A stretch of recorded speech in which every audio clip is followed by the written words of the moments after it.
This is a coconut core block, and what you see here are two blocks that we broke up into two pieces and we're soaking into water.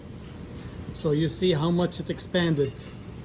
We think it's 1 to 5. It's expanding 5 times. But why this is the second time we're washing it?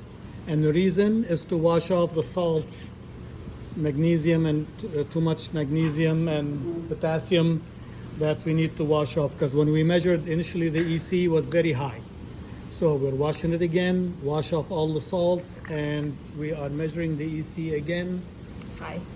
And the water itself is about 400, and right now it's 800, 900. I think that's acceptable. Anything less, to me, anything less than 1,000, 1,200 is acceptable to start with.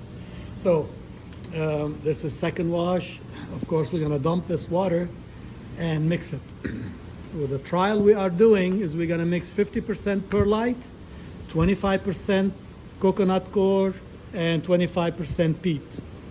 The perlite and the peat don't have to be treated, don't have to be washed.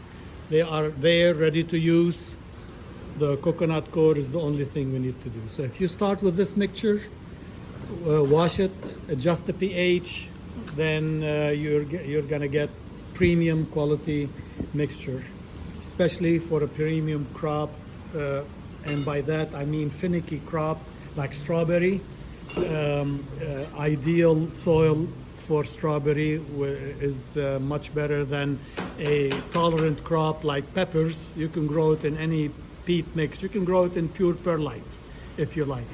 So strawberry is queen of the fruiting vegetable. It needs a premium quality soil. Okay, so recap: 50% perlite, 25% coconut core, and 25% peat. Adjust the pH, wash it down, adjust the EC, and you'll have a great soil mixture.